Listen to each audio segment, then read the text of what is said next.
Hello welcome back to my YouTube channel. ഇന്നത്തെ ഒരു video വന്നിട്ട് ഞാനൊരു ഐ തിങ്ക് ഒരാഴ്ച മുമ്പായിട്ട് ഞാനൊരു Q&A വീഡിയോ ഇട്ടിട്ടുണ്ട്. മീൻസ് Q&A ഒരു കമ്മ്യൂണിറ്റി പോസ്റ്റും കാര്യങ്ങളൊക്കെ ഇട്ടിട്ടുണ്ടായിരുന്നു. അതിൽ കിട്ടിയ ഒരു ക്വസ്റ്റ്യൻ ആണ് കരിയർ ഓപ്പർച്യൂണിറ്റി ആഫ്റ്റർ B.Pharm എന്ന് പറഞ്ഞിട്ട്. അതൊരു കുറേ ആൾക്കാർ ഇങ്ങനെ ചോദിച്ചിട്ടുണ്ട്, അതുപോലെ DM-ലും വന്നിങ്ങനെ ചോദിച്ചിട്ടുണ്ട്. അപ്പം ഞാൻ വിചാരിച്ച് ഡീറ്റെയിൽ ആയിട്ട് തന്നെ ഒരു വീഡിയോ എടുക്കാന്ന്. അതായിരിക്കും ഇന്നത്തെ ഈ വീഡിയോ. Welcome back. ഓക്കെ, അപ്പം ആദ്യം തന്നെ പറയാനുള്ളതെന്ന് പറഞ്ഞാൽ B.Pharm കഴിഞ്ഞാൽ നമുക്ക് എല്ലാവർക്കും അറിയാന്നുള്ള പോലെ ഹോസ്പിറ്റൽ ഫാർമസിയിൽ വർക്ക് ചെയ്യാം, അല്ലെങ്കിൽ നമുക്ക് മെഡിക്കൽ സ്റ്റോറിൽ വർക്ക് ചെയ്യാം, റീറ്റെയിൽ ഫാർമസി, അങ്ങനത്തെ ഇങ്ങനത്തെ ഫാർമസി റിലേറ്റഡ് ഇതിൽ വർക്ക് ചെയ്യാൻ പറ്റും. സാലറിയും ചോദിച്ചിട്ടുണ്ട്, സ്റ്റാർട്ടിങ് സാലറി എത്ര ഉണ്ടാവും എന്നൊക്കെ. അപ്പോൾ സ്റ്റാർട്ടിങ് സാലറി എൻ്റെ ഒരു അറിവിൽ ഒരു 15K to 20K ആ ഒരു റേഞ്ചിൽ സാലറി ഉണ്ടാവും. ഓക്കെ, ഇനി രണ്ടാമത്തെ ഒരു ഓപ്പർച്യൂണിറ്റി എന്ന് പറയുന്നത് ഞാൻ എപ്പോഴും പ്രൊമോട്ട് ചെയ്യാറുള്ളത് പോലെ നമുക്ക് ഫാർമ ഇൻഡസ്ട്രിയിൽ വർക്ക് ചെയ്യാൻ പറ്റും. അപ്പം അതിൻ്റെ അകത്ത് തന്നെ ഒരുപാട് ഓപ്പർച്യൂണിറ്റീസ് ഉണ്ട്. നമുക്ക് പ്രൊഡക്ഷൻ റിലേറ്റഡ് ആയിട്ടുള്ള ഇത് ചെയ്യാൻ പറ്റും, QA, QC, വെയർ ഹൗസ്, അങ്ങനെ കുറേ ഡിപ്പാർട്ട്മെന്റ് ഉണ്ടായിരിക്കും. അവിടെയൊക്കെ നമുക്ക് വർക്ക് ചെയ്യാൻ പറ്റും. അങ്ങനെ അപ്പം കുറച്ചും കൂടെ ഒന്ന് സിംപ്ലിഫൈ ചെയ്ത് പറയുകയാണെങ്കിൽ, ഈ പ്രൊഡക്ഷൻ എന്നൊക്കെ പറയുമ്പോൾ നമ്മൾ ഡ്രഗ് ഉണ്ടാക്കുന്ന ഒരു പ്രോസസ്സാണ് പ്രൊഡക്ഷൻ എന്ന് പറയുന്നത്. നമുക്ക് അതിൽ ഇൻവോൾവ് ചെയ്യാൻ പറ്റും. പിന്നെ ക്വാളിറ്റി കൺട്രോൾ, QC എന്നൊക്കെ പറയുമ്പോൾ നമ്മൾ ആ ഉണ്ടാക്കിയ സാധനത്തിൻ്റെ അല്ലെങ്കിൽ ഉണ്ടാക്കുന്നതിന് മുമ്പുള്ള ഇങ്ങനത്തെ നമുക്ക് ഓരോ റോ മെറ്റീരിയൽസ് ഉണ്ടായിരിക്കുമല്ലോ, അത് കഴിഞ്ഞിട്ട് അതുണ്ടാക്കി കഴിഞ്ഞിട്ടുള്ള മരുന്ന്, അതിനെയൊക്കെ ടെസ്റ്റ് ചെയ്യണതാണ് QC ഡിപ്പാർട്ട്മെൻറ്റ്. അപ്പോൾ അവിടെ നമുക്ക് വർക്ക് ചെയ്യാൻ പറ്റും. അത് കഴിഞ്ഞിട്ട് QA എന്ന് പറയുന്നത് ഇവർ ചെയ്തത് കറക്റ്റ് ആണോ നോക്കിയിട്ട് മാർക്കറ്റിലോട്ടൊക്കെ നമുക്ക് മെഡിക്കൽ സ്റ്റോറിലോ ഹോസ്പിറ്റലിലോ ഒക്കെ നമുക്ക് ഈ ഡ്രഗ് യൂസ് ചെയ്യാമെന്ന് പറഞ്ഞൊരു അപ്രൂവൽ കൊടുക്കുന്നതാണ് QA. അതുപോലെ അങ്ങനെ കുറേ ഡിപ്പാർട്ട്മെന്റ്സ് ഉണ്ട്, R&D. അപ്പോൾ ഇതിലൊക്കെ നമുക്ക് വർക്ക് ചെയ്യാനായിട്ട് ഓപ്പർച്യൂണിറ്റി കിട്ടും ആഫ്റ്റർ B. അതുപോലെ റെഗുലേറ്ററി ബോഡീസ് എന്ന് പറഞ്ഞൊരു സംഭവം ഉണ്ട്. ഇവിടെ ഇന്ത്യയിലാണെങ്കിൽ CDSCO ആണ്, US എന്ന് പറയുമ്പം FDA, അങ്ങനെ കുറച്ച് റെഗുലേറ്ററി ബോഡീസ് ഉണ്ടായിരിക്കും. അപ്പം അതിലും നമുക്ക് B.Pharm കഴിഞ്ഞ് എൻ്റർ ചെയ്യാനുള്ളൊരു ഓപ്പർച്യൂണിറ്റി ഉണ്ട്. പിന്നെ കണ്ടുവരുന്ന ഒരു ഇതാണ് മെഡിക്കൽ കോഡിംഗ് എന്ന് പറയുന്നൊരു സംഭവം. അതെന്ന് പറയുമ്പോഴേക്കും അതിൻ്റെ ഒരു ഓപ്പർച്യൂണിറ്റി ശരിക്കും പറഞ്ഞാൽ കുറഞ്ഞുകൊണ്ടിരിക്കുകയാണ്.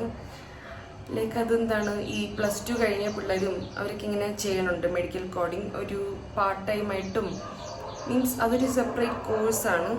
B.Pharm കഴിഞ്ഞവരും ചെയ്യണുണ്ട്, അല്ലാത്തവരും ചെയ്യണുണ്ട്. ഓപ്പർച്യൂണിറ്റി കുറച്ച് കുറവാണ്. പക്ഷേ ജോലിയൊക്കെ കിട്ടിക്കഴിഞ്ഞാൽ നല്ല സാലറിയാണ്. അതും കമ്പ്യൂട്ടറിൻ്റെ മുമ്പിലിരുന്ന് ഇങ്ങനെ സമാധാനം ഉണ്ടെന്ന് എനിക്കറിഞ്ഞില്ല,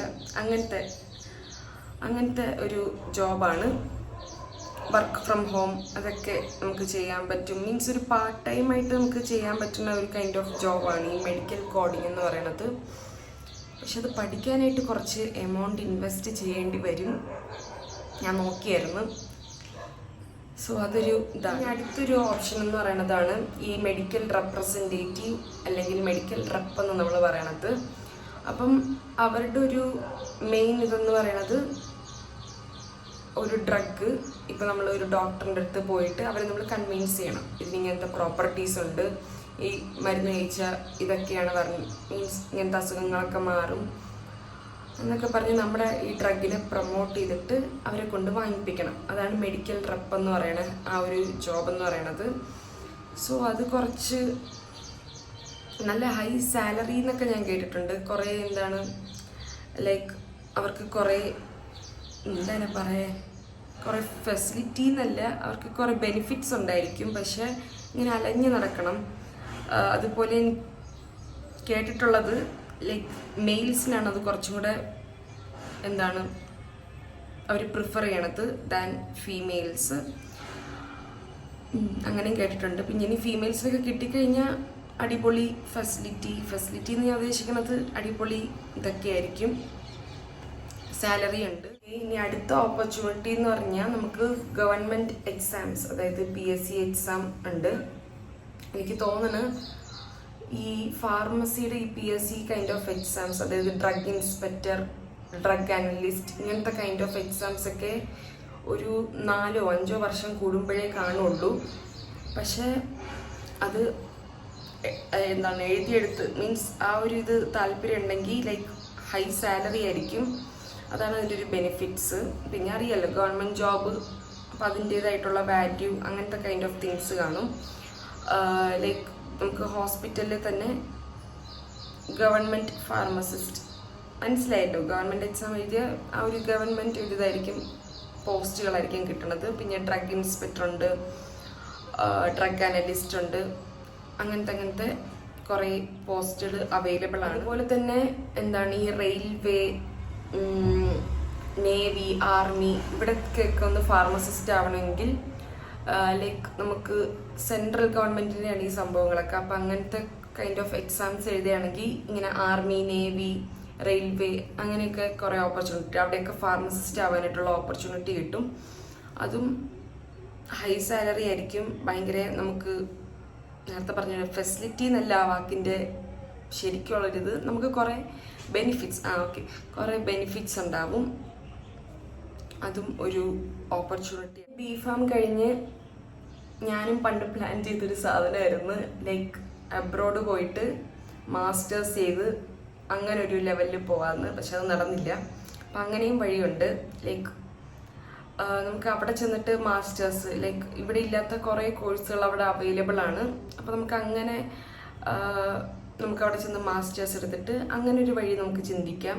അല്ലെങ്കിൽ നമുക്കിവിടെ B.Pharm എടുത്തിട്ട് അവിടെ നമുക്ക് ഫാർമസിസ്റ്റ് ആവാനാണ് ഇഷ്ടമെങ്കിൽ ഓരോ കൺട്രിയിൽ ഓരോ എക്സാംസ് അവൈലബിൾ ആണ്. ലൈക്ക് ഒരു എക്സാമ്പിൾ പറയുകയാണെങ്കിൽ UK എനിക്ക് തോന്നുന്നു OSPAP അങ്ങനെ ഒരു എക്സാം നമ്മൾ ഇവിടെ നിന്ന് ക്ലിയർ, അതിന് കുറച്ച് എലിജിബിലിറ്റി ക്രൈറ്റീരിയ ഒക്കെ കാണും. ഫോർ എക്സാമ്പിൾ അല്ല, അതിനൊരു ഇതെന്ന് പറയണത് എനിക്ക് തോന്നുന്നു 2 ഇയർത്തെ എക്സ്പീരിയൻസ് വേണം, നാട്ടിലെ എക്സ്പീരിയൻസ് വേണം. പിന്നെ അവിടുത്തെ ഒരു എക്സാം ഞാൻ ഇപ്പോൾ പറഞ്ഞില്ലേ, ആ ഒരു എക്സാം ക്ലിയർ ആക്കണം. അങ്ങനെ എലിജിബിലിറ്റി ക്രൈറ്റീരിയ ഉണ്ട് അവിടുത്തെ ഫാർമസിസ്റ്റ് ആവണമെങ്കിൽ. സോ അങ്ങനെയൊക്കെ എക്സാംസ് ക്ലിയർ ആണെങ്കിൽ പുറത്ത് നമുക്ക് ഫാർമസിസ്റ്റ് ആവാം. ഓരോ കൺട്രിയിലും ഓരോ ക്രൈറ്റീരിയാസും ഓരോ എക്സാംസും ആണ് പറയണത്. സോ അങ്ങനെ ഒരു ഓപ്പർച്യൂണിറ്റിയും ഉണ്ട്. സോ ഇനി ലാസ്റ്റ് ആയിട്ടുള്ള ഒരു ഇതെന്ന് പറയണത് നമുക്ക് ഹയർ സ്റ്റഡീസിന് പോവാം. ലൈക്ക് B.Pharm കഴിഞ്ഞാൽ എല്ലാവർക്കും അറിയാമെന്നുള്ള പോലെ M.Pharm എടുക്കാം. M.Pharm എന്ന് പറയുന്നത് 2 ഇയർ കോഴ്സാണ്. അപ്പോൾ നമുക്ക് ഓരോ സബ്ജക്റ്റ് സ്പെഷ്യലൈസ് ചെയ്തെടുക്കാൻ പറ്റും. ഫോർ എക്സാമ്പിൾ ഫാർമസ്യൂട്ടിക്കൽ അനാലിസിസ്, സ്യൂട്ടിക്സ്, ഫാർമക്കോ വിജിലൻസ്, ഇങ്ങനെ കുറേ സബ്ജക്റ്റ് കാണും. അപ്പോൾ അതിന് നമുക്ക് സ്പെഷ്യലൈസേഷൻ ചെയ്തിട്ട് എടുക്കാൻ പറ്റും. പിന്നെയെന്ന് പറയുമ്പോഴേക്കും ലൈക്ക് MBA എടുക്കാൻ പറ്റും. ഫാർമസി കഴിഞ്ഞിട്ട് നമുക്ക് MBA, അതായത് ബിസിനസ് ആ ഒരു മൈൻഡുള്ളവർക്ക് നമുക്ക് MBA എടുത്ത അങ്ങനെ ഒരു ഓപ്ഷനും ഉണ്ട്.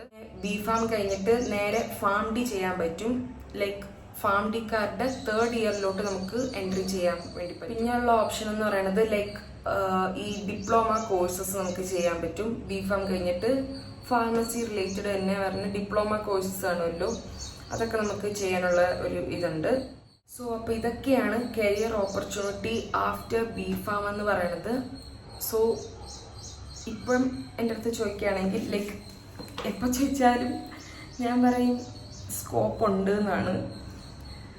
ഞാൻ നേരത്തെ ഒരു വീഡിയോയിലും പറഞ്ഞിട്ടുണ്ട്, ലൈക്ക് ഒരു 2030 ഒക്കെ ആകുമ്പോഴേക്കും ഇന്ത്യ മെഡിസിൻ്റെ കാര്യത്തിൽ കുറച്ചും കൂടി ഇങ്ങനെ ഹൈ ആയി മേ ബി ടോപ്പ് എത്താനായിട്ടുള്ള ഒരു ചാൻസ് ഉണ്ട്.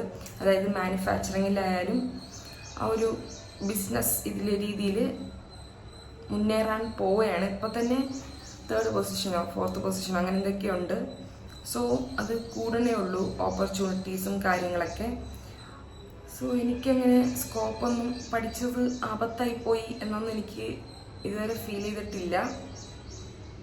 ഓപ്പർച്യൂണിറ്റീസ് ഉണ്ട്, ഇനി കൂടാനേ ചാൻസ് ഉള്ളൂ, കുറയാനൊന്നും ചാൻസ് ഇല്ല. ഭയങ്കര വൈഡായിട്ട് കിടക്കുകയാണ് ഓപ്പർച്യൂണിറ്റീസ്. നമുക്ക് അറിഞ്ഞുകൂടാത്തതുകൊണ്ടാണ് ലൈക്ക് നമുക്ക് നമ്മളിങ്ങനെ ചിന്തിക്കും ഇത് കഴിഞ്ഞിട്ട് ഫാർമസിസ്റ്റ് ആവാം, മീൻസ് ഹോസ്പിറ്റൽ ഫാർമസി, അങ്ങനെയൊക്കെ നമ്മൾ ചിന്തിക്കുന്നതുകൊണ്ടാണ്.